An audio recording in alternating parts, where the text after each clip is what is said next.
This is the plaintiff, Rudy Magalanes.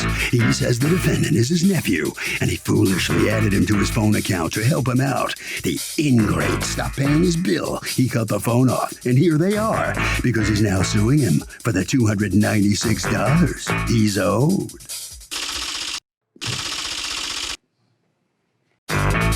This is the defendant, Daniel Benavidez. He says his uncle, who he was forced to live with, was a tyrant who tried to run his life. As far as the phone goes, he was 2 days late paying him because his paycheck got held up, and the hothead turned his phone off. Oh, and money for a shut-off phone? No way. He's accused of making an uncle mad. All parties, please raise your right hand. What you are about to witness is real. The participants are not actors.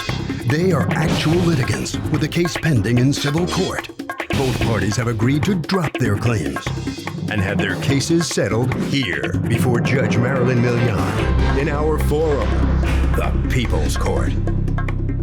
Be seated, come to order, please. No, it's a stutter of some sort. I'll be better later. Litigants have been sworn, Your Honor. Thank you, Douglas. You're welcome. Mr. Magallanes, right? Yes. Okay. You're suing your nephew for $296 that you say he owes on a telephone bill. You apparently put his telephone bill on your plan? Yes. Okay, and why did you do that? Well, his mother had passed away. Basically, it's going to be a year. I promised her that I would watch over him or help him if he ever needed anything. And that's the only reason why I did. So he needed to, I guess, finance a phone where you pay the monthly bits to, all right. And what kind of phone did you get? Samsung Galaxy 8. All right, so it was on your bill, and how much was it a month? Well, there were 3 phones on my plan. And his was supposedly, he was supposed to pay $55 a month. Okay, towards and the did phone he? and his bill. He was good at doing it. All right, and then you guys end up having a problem. And the problem happens when you live with your grandmother, right? Who is your mother? No, my ex-sister-in-law. So she's your ex, so this is your grandnephew? Yes. Okay, all right, so so you end up moving in with your ex-sister-in-law? Yes. Okay. And how long were you guys living together before problems arose? A couple of weeks. So it was kind of fast. Yes. Yeah. According to you, what was the problem? The problem was basically everything. As soon as you got in, problem started within the week. I got a curfew and I'm almost 23 years old. I couldn't bring my friends over no more. I couldn't even have a beer in my own house after work. Why do you suppose that was happening? It's just, that's his personality. It's my uncle, I love him, but I tend to know that he's kind of a drama queen. Basically, just that's how he is. Everything has to be tic-tac, his way or the highway. So, and he was a guest in my home, and basically, you know. Is it your home? No, it's just my grandma's home, but I've been there since I was a kid. So Okay. I feel like, yeah, it's my home. And you know, most people, when you go to a guest home, you know, you adjust to their rules. No, we adjust to his rules. Okay, so what happened when you moved over there? I didn't put any rules down for one. I was a guest. Well, I was paying rent where, yeah, he was working, but his thing was partying every night. It doesn't matter what hour. We'd be asleep. He'll be coming in at 1, 2, 3 o'clock with 4 or 5 other people behind him, drinking, smoking weed. He did whatever he pleased. His grandmother, even though it's her home, he wasn't treating it like it was her home. It was his home, and whatever he wanted, he did it anyway. Okay, but was there ever a problem before you moved in? Like, in other words, she didn't mind. Apparently, she's a much sounder sleeper than you are. Yes. And so she wouldn't wake up when they traipsed in the middle of the night. So she didn't care. No, she did. So if she did, then why wouldn't she have taken care of it before you got on the scene? She has, but It's his way or no way. And he's been like this since he was a child. You know what? My niece was a single mother of 2 boys. He landed up living with my brother and my mother. And I don't even know if he's aware that your grandmother passed away. Her services are next week. I don't even know if you know that, because he won't even talk to me. How did no one notify him before now? Why does he have to find out in a courtroom? How can you guys let a matter about a stupid Samsung get in the way of something like this? He won't talk to me. But there's other people who could have informed him who he would talk to. Why didn't you have one of them inform him? Why wouldn't he find out here? I did. I told my ex-sister-in-law. I go, the day she passed away, I text her and I told her that my mother just passed away and that she needs to tell him. Because she brought him up as a child. But why wouldn't she tell him? Did she tell you or did No she? one told. Oh, honey, I'm so sorry. And my sister-in-law, she's going through her own problems with her mother. And I honestly believe she has Alzheimer's right now. And she forgets a lot of things. Thank you. I'm fine. I'm hearing about this now. And you know, I don't understand how somebody didn't notify him.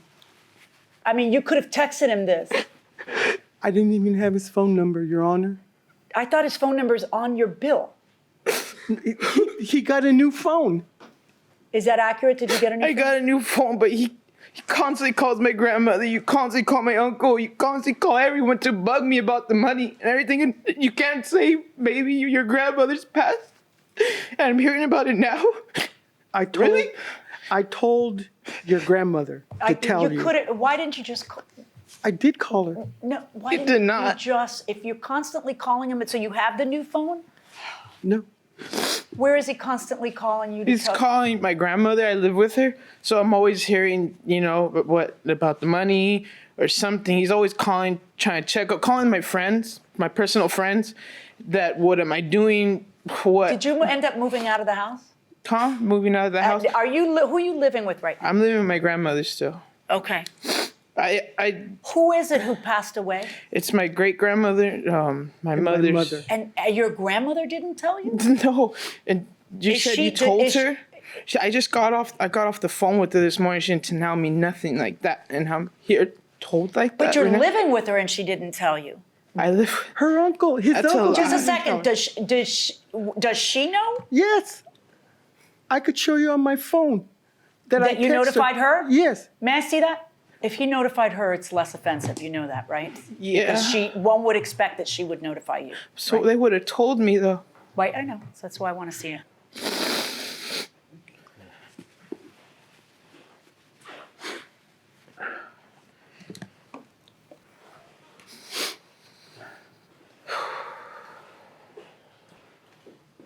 I even spoken to his uncle and told him, he called me and told me how sorry he was that my mother had passed away. I don't understand how nobody No told him. one's told me nothing. I don't understand. I don't I understand. believe you. I'm seeing your reaction, and I believe you that nobody told you. But I'm hearing that there's lots of people who could have told you because he told them. And I wish that rather than act like a contemporary of your grandnephew, you had made some effort to reach out to him. You know exactly where he lives. You could have sent him a letter if you think that the grandmother he lives with, his grandmother that he lives with, is not all together or whatever. There are things you could have done. You could have even asked our court staff to break it to him rather than breaking it to him in the middle of this trial. Let me ask you a question. You two started to have problems when you lived together, and one of them is that you thought he was incredibly disrespectful to the memory of your mother. Will you please explain to me what you meant by that? It was just a lot of things he was doing, and we have a memorial place in my home where we keep my mother's ashes and pictures, and we don't keep nothing else in there but that. And when he was staying with, he has an airbed. It's in the living room, and that's where my mother's ashes is. And Exactly where are the ashes and the pictures? In a what? It was. It's in the living room, but we have a second living room, so it's like almost a dining room. Right, but the actual item that it's on is a hutch. It's like, yeah. Yeah.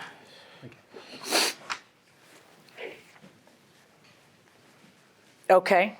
And what was happening? He was putting his medicine and On this stuff. same shelf? Yeah, and I took it out almost 3 times, and the third time I seen it in there again, and I asked him, whose stuff is this? And he said it was his. And I told him, I was like, what that is, it's not a storage medicine cabinet. Can you please take it very nicely? Because we're already having problems, and I was tired of arguing with him. I told him, can you get it out? And his response to me was, my grandma or my uncle seemed to not mind, and I had to ask. He's gonna have to ask my grandmother first if he could keep that in there. Why would you put medicine on what is clearly a shrine that he has for his mother there? Because where I was sleeping at, because I take a lot of medication, and one of them is at night before I go to bed. I have a habit of Why do you have to put misplacing it there? Why don't you just put it somewhere else if it bothers him? Because this is a very personal thing. Well, Why would you keep putting it there? I wasn't aware until Well, he had but he brought told you up. it bothered him. Yes. Yeah, and then what happened? You put it there again. No. 3 times. Because you kept saying, well, I need them out where I can see them so that I remember to take them, right? Yeah, table But right you by can the bed. see other places. You don't have to put it there to show quien es más macho, right? Welcome back to the People's Court. Harvey Levin here. So the nephew finds out in the courtroom his grandmother died, and the plaintiff is saying, well, I mean, he didn't want to talk to me, so what could I do? You buying that? I'm not buying it. What do you Not think? buying it. I think that's being mean, outright mean. Mean might be a generous word here. That's cold-blooded, I mean, to watch this kid just dissolve into tears in the courtroom. evil. Evil. What do you say? I just feel sad for the kid. I do too. I mean, it really is sad. Absolutely. Going inside the courtroom. Look, this lawsuit happens because you're then 2 days late on the bill, correct? Yeah, it was probably a couple more days after that. I'll All be right. honest. And did you ever tell him, listen, I'm going to be late, my paycheck is held up? We weren't really talking at that All point. right, so you're supposed to pay the bill on time. That's part of the deal. He got the $55 though. I have a text because he texted me saying I didn't pay, and I was like, you get the $55 tomorrow because it's automatically. And what ends up happening? Do you pay the $55? Yeah, he gets the $55 too, and I just came to find out too. Wait, I'm not understanding then. Were you behind or weren't you? No, I would. So the payment is on the 28th of each month, but I was told I could pay it in the beginning of the month when I get paid. So he told me I didn't pay it. So when he texted me that, I just text him back that he'd get the $55 from my grandma. Get it? Like she'll give it to him. Like I That- give my grandma the $55 Oh, because okay, I didn't got want to it, give got it it. in hand. Okay. And he said that was a perfect idea. I could show you the text. And then what happens? He shut off the line. He texted me. When did he shut off the line? It was. If that was a perfect idea, then what happened in between? You guys had another argument about the medicine? He said the phone hasn't been paid this month. I'm shutting off the line. You could Okay. get your own phone. And I said that's a great idea, so it could cut everything ties between us. Okay. And the reason All why. right. Now, here's the thing. You have the phone, right? Yes, ma'am. Do you have a different plan on it now? No, I have a new phone. I can't activate it because Because it's not paid off. Yeah. Will you please show me the statements you're suing on? I need to see all your phone bills. Okay. No, don't talk. Just show me statements and let me look at it. And then I'll have questions.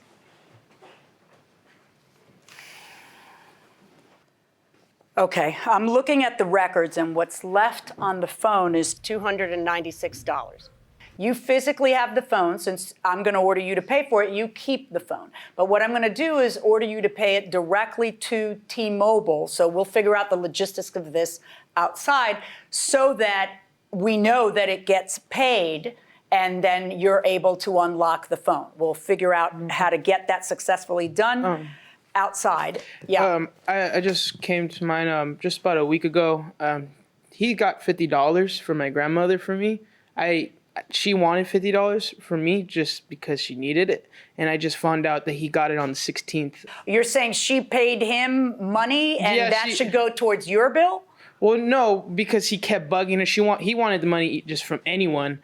So she was like bugging me about it, and I get her $50 just because she needed it. And Okay, but if you gave her $50 because she needed it, and then she gave him $50 because he needed it, that doesn't translate into. Well, it's towards the phone, but all right, No, well, it's not towards the phone. If you gave her $50 because she needed it, they're two different things. She didn't tell me what she was doing with it, so. Did she give you $50 for the phone? Yes, she did, Your Honor. Basically, I was not bugging. Did you put the 50? Did you bring the balance down by the $50? No, it Okay, came out of well, my then I credit will. card. Thank you. All right. It came out of my credit card. $296, $50. That makes $246. Verdict for the plaintiff. Good luck, folks. Thank you.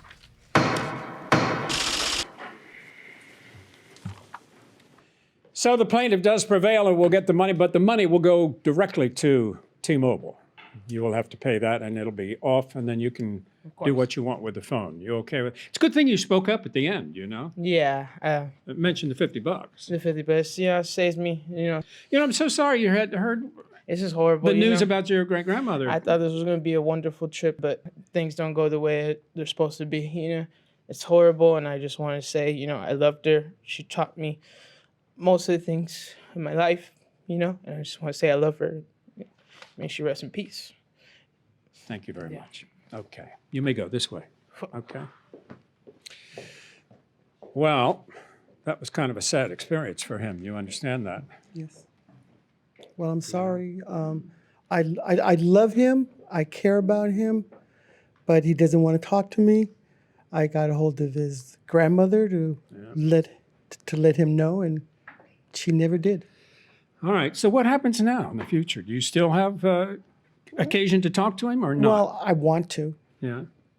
The You're still decision's close up to enough. him. Oh yeah. Look, okay. I love him. Okay. He's my nephew. Okay. Thank you very much. Thank you. You did win the case. Thank you. Okay. Harvey? Doug, we talk about this a lot in terms of the consequences of a lawsuit.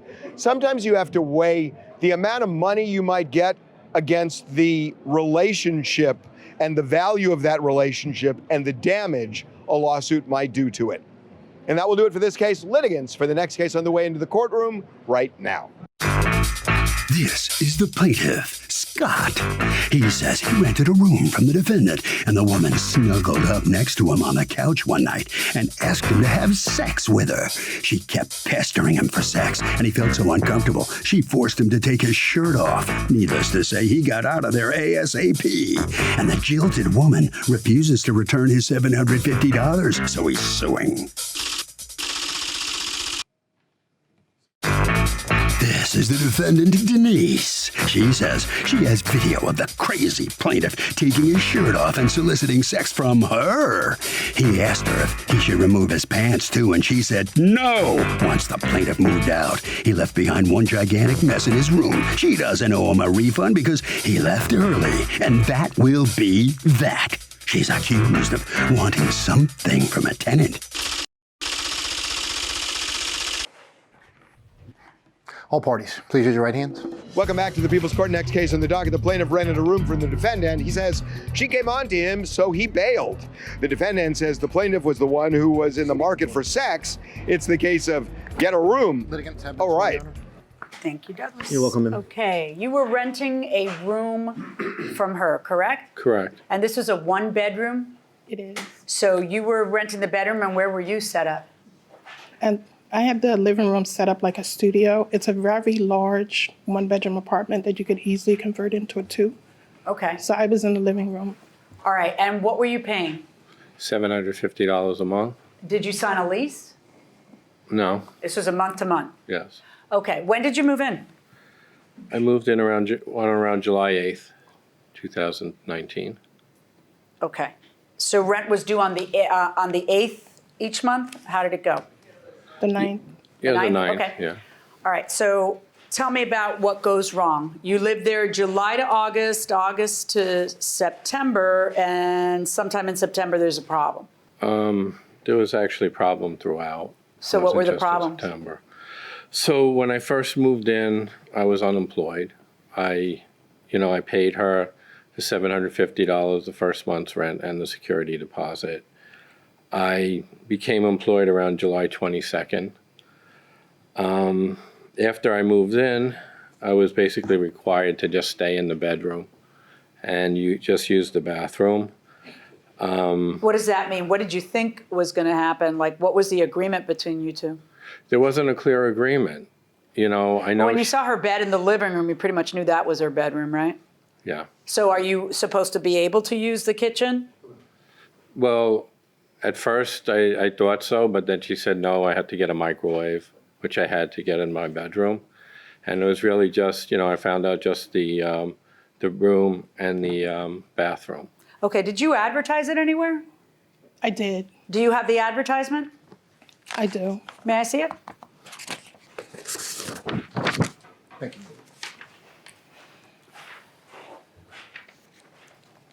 Bright furnished room. Utilities included, laundry and building, single occupancy. It isn't very clear. What did you, after he moved in, did you tell him I don't want you using the kitchen? He never washed his hands. So Okay, that's, I even put like a huge hand sanitizer, like a BJ size, you know, just to get him to wash his hands. I couldn't have him in my kitchen, not. okay, that's telling me why you don't want him in your kitchen, but that doesn't answer my original question. If he was a hand washer, then the deal was he was supposed to be able to use the Yeah, kitchen. he probably would have been able to use it. Okay, so after he moves in and you recognize you don't know him as well as you thought you did after 20 minutes, then you say to him, I don't want you using the kitchen. What do you say? How do you tell him? Well, generally what I did was there was a refrigerator in the bedroom, and I purchased a microwave that he could use back there as You well. purchased it or he purchased it? I purchased it. You purchased it or she purchased We it? both did. I paid You for put part of it. $10 toward the microwave. It was a $40 microwave. It was $50, Okay, $60. stop. Everybody stop. All right, so you put a microwave in there, and what else, though? But didn't he And a think he was refrigerator. supposed to be able to use the kitchen? Well, he said he didn't cook, so it actually worked for me. Okay. Yeah. So All I didn't right. think he would be in there that often, and to kind of help the process along, I purchased the microwave. All right. Because he said he didn't cook, so at least this way he had a refrigerator about this size in the room along with a microwave. Have you ever had anybody stay in that room before, or was this the first time? There was someone in there before, How long were they there? a little over a year. And did that work out? Certainly did. Okay. So now tell me what problems developed. You told me about the kitchen and confinement or whatever, but tell me what else. Can I say something about Just a minute. Okay. Yeah, go ahead. First off, to set the record straight, I showered every day and cleaned my hands. So Okay. that's not true. All right. Secondly, she started diverting my mail. I wasn't allowed to get mail there, and I had no idea. And I actually have one of the letters that she diverted returned to sender. I wasn't allowed to get mail. Okay. And this was a surprise because This she had was a not big discussed it surprise with to you. me. Okay. In fact, I even had to go to the post office and have my mail held there because of what she was doing. Okay, but when you say have your mail held there, Held at the post how office. did you find out that she was returning to sender? She told me. She says, I'm not, she apparently she has one of these things where you can tell if letters are delivered on your cell phone. Okay. I saw something like this at the post office, and every time I got a letter, she said I couldn't get it, and she would have returned Okay, is this a co-op? This is not. Is this it a co-op? It is a co-op. All right, so you're not supposed to have a renter in there, right? That's what this is about. That's why you can't get mail there. Correct. Okay. But But had you told him that beforehand? I told him before he moved in that I would need for him to get a post office box until my lease was up for renewal. So what I was asking him to do was to get like a 3-month P.O. box. Let's just see how the situation worked out. And Did you at get that- renewed? Yes. Okay. So at that point- she says she talked about it with you before he moved in or after Prior he to moved in? Because if I had known Before he moved in or after before he moved he moved in, in? Did she talk about it with you before you moved in? Absolutely not. All right, let me ask you this. Now you got to go to the post office to get your mail, and what else went wrong? What else went wrong was, on occasion she'd let me watch TV in the living room, and there was an air conditioner there. In my room, she gave me a broken air conditioner. So I wanted to watch Breaking Bad, which she would watch with me. And one day while I was watching it, she pulled up a chair next to me and just said, "Can we have sex?" Just like that? Yeah. And I said, "What?" And then she says, "Look, I know we're going through a lot. We both have a lot of anxiety. And it doesn't have to be a real relationship or anything. I just want to have sex." And I said, "No, this is a landlord-tenant relationship. And I'm not going to do that." And it didn't stop it there. Afterwards, I bet we were going to have sex. I bet we're going to have sex. And I said, "No, we're not." And I'm in a vulnerable situation where I just moved and I was borrowing off of my retirement account even to move. I had a lot of things going on. And I was really nervous about being evicted or whatever. And then I'm finding out that, I'm living here illegally. And Well, you knew it was a co-op. I don't know, it was a co-op. I didn't know what it was. It wasn't clear what it was.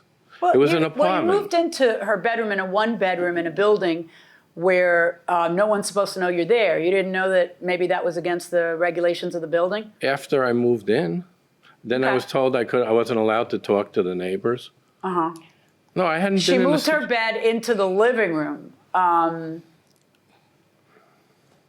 It had been there before. I mean, this was a very temporary situation for you. Exactly. Yes, but she's not even telling the truth. She had another tenant before me who apparently went to the co-op board and complained about her. She had multiple tenants in there, not one for you. She had multiple How tenants would in you there. know that? Okay, because I guess he talked to your board or one of the prior tenants. How could you know that? Because that's what the neighbor told me. Oh, nosy neighbor. All right, so let me ask you this. She makes a pass at you. She tells you that you're going to have sex, and then what happens? What happened at that time was I started talking to a friend of mine in Harrison. And they said, you got to get out of there. You better get out of there. This person doesn't sound very stable. And we'll let you live here. You can live on our couch. And, it was a messy apartment in Harrison. But what happened was I planned on moving out. I said, I have to get out of here. And they said, move in. So I moved. So the day before rent is due at this place, you move out. Yeah, because that's when I found the place. Correct. Found the place was you found a place where you can sleep on the couch. Where I could sleep on the couch. Were you yeah. going to be paying rent there or no? Yeah, I did. Okay. What were you paying there? $400 a month.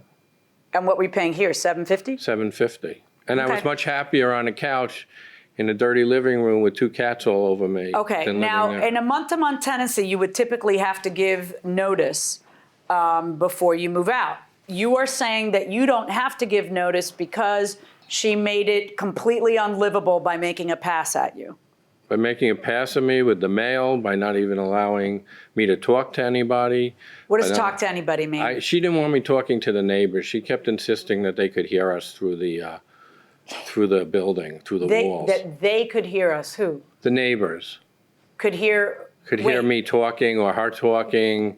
I don't know. Well, I don't know either. It's And you're me- testifying, so you got to Yeah, know. well, it's She stra- wouldn't let you talk to what neighbors? Any neighbors who lived on the floor. I didn't want, what I was asking him was, I'm somewhat of a private person.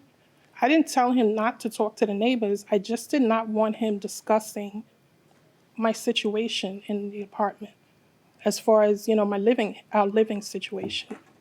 But I wasn't Yeah, saying because it's to a him- co-op and you're not supposed to be subletting. So now let's talk about his allegations. He says you made a pass at him. I have him on video with his shirt off. I keep asking him to put the shirt back on. And his response... Did you make a pass at him? At one point, it seemed like we were... Because he was in my living space more than he was in his room. He sat in my living room and he watched 52 episodes of Breaking Bad laying on my couch. So, at one point, I was just trying to figure out, what were we doing there? I was in a very vulnerable situation myself. I had just lost my brother. I'm sorry. Yeah, and with him being there, I was kind of locked, in a state of bereavement. And to be honest with you, I was not really myself during the whole time. So that did he you was make a there. pass at him? What'd you say that you're thinking about it, so the answer is probably yes, but what did you say?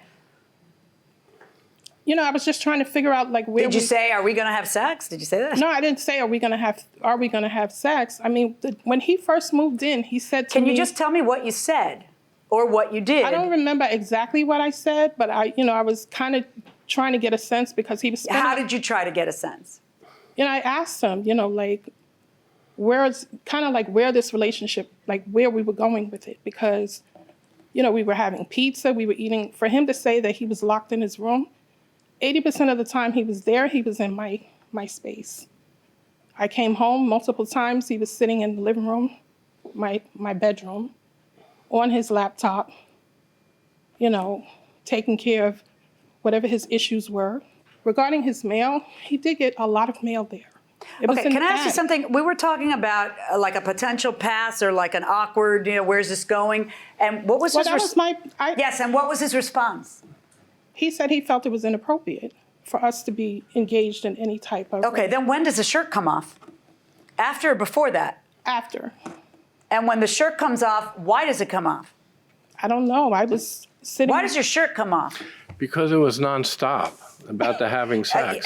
According to your complaint, you say you were forced to take your shirt off. How big was the gun she put to your head? There was no gun to my head. Right. How were you forced to take your shirt off? Look, I was in a very bad state of mind. How were you forced to? They're not my words, they're your words, okay? Everybody keeps telling me about the bad state of mind they were in. I'm sorry about your bad states of mind. Now I need you to answer the judge's question.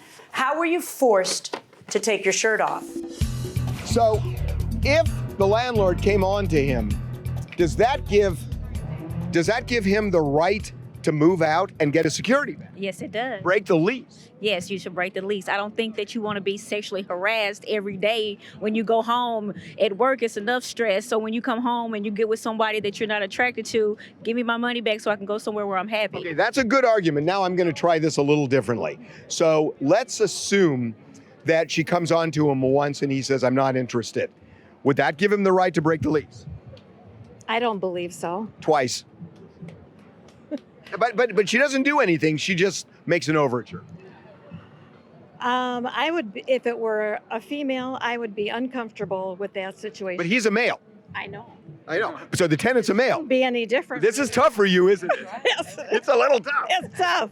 But okay, we'll think about it. Going inside the courtroom. How were you forced? You said you were forced. How were you forced? Because this was going on constantly and I needed a new place to live and I wanted to, I just wanted to appease her for temporary until I could find a way to get out of there. And then what happened after you took your shirt off? I put it back on. Did you submit the video into evidence? I did.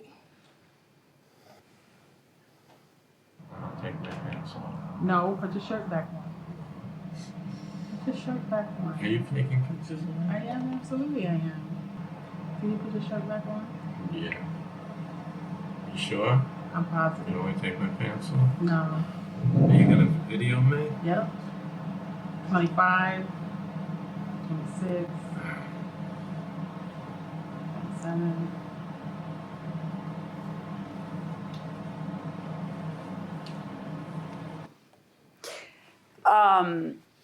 I don't know, you look kind of into it, to be honest with you. I wasn't into it. I put my shirt back on. I didn't take my pants off. Nothing happened. You asked her if she wanted you to take your pants off. You sound into it. Shall we see it again? No, I don't have to see it again. I know what okay. it's like. Put your shirt back on. Are you taking pictures of me? Yeah, that sounds kind of... So I'm not sure that that's the reason you didn't give her notice, that you were so offended that she virtually raped you. I think that there was, some blurring of the lines of who's what to whom on both parts, maybe because both of you were going through a tough time. It doesn't matter to me. It matters, only one thing matters. You're supposed to give notice unless she makes it so uninhabitable you can't give notice. So let's go over how she made it uninhabitable. You tell me that she forced you to take your shirt off and that she came on to you inappropriate. That would certainly, you don't have to stay another day at a place like that. I'm not seeing that in that video. I'm seeing the opposite of that. You tell me that she asked that you get your mail somewhere else. That's not great, especially if it's not gone over beforehand. She claims she went over it beforehand. You had given her a 30-day notice first in September, you said to her, you know what, I'm giving you notice, I'm going to leave. And then a couple days later, you actually left rather than giving her the 30 days notice, correct? Yeah, I couldn't stay there anymore.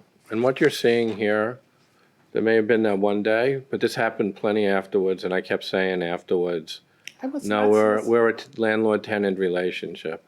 I was not. And you're judging something based on one day where I was not doing too well, and I don't care how I look in that.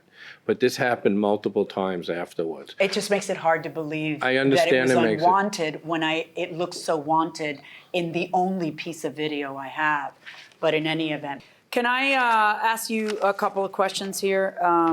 Did you leave the place looking like that, by the way? No, I didn't, because the room was empty when I left. I took all my stuff. But that's how what are those? What she has there That's is how he lived the whole time he was that's how he there. lived. That's No. not how he left it. Okay. No, that's actually the process of me moving. It wasn't. That room stayed like that the entire time he was there. I think we're done. You as a plaintiff, when you come into a court of law and are asking for the return of the security deposit, have to show me that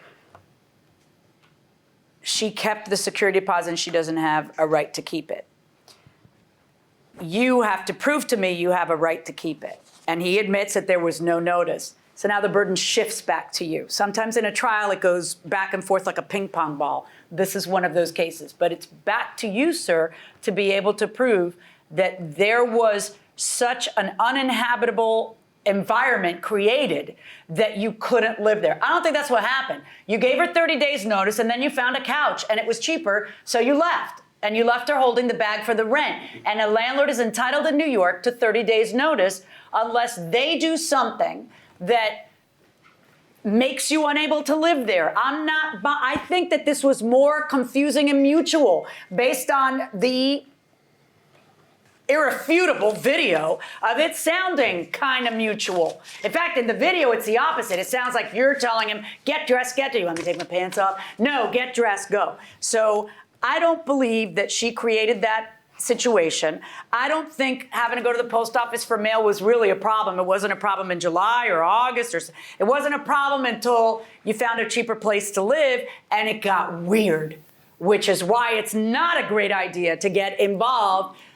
You know, but people are people. I mean, you know, when people say, well, you shouldn't date anybody at work. Well, who the hell else are you going to date? That's the only people you see. So I get it, you know, but it's really not a good idea because look how messy it turned out. I am not ordering her to repay you the money. I find that she's entitled to it for lack of notice. Verdict for the defendant. Thank you. So the plaintiff tried, but the judge says you cannot get it back, the security deposit. No comment? I'm not surprised at that. He had no comment. Will you talk? No, I'm just glad that finally closed the chapter on this. Yeah, that was my main reason for coming. Kind of messy, wasn't it? It did get a little uncomfortable, I think, for the both of us. I totally understand. Yeah. Totally understand. Okay. Thank you very much. Okay. I'll let you go. Okay, Doug, I mean, here's the thing, that you can break a lease when the landlord breaches the deal. But the judge, I mean, I think the judge is so right here that it feels that at best this was kind of a mutual thing. And if it's mutual and it just doesn't work out, that does not give the tenant any right to break a contract. A lease is a contract. So bottom line here, the tenant is stuck.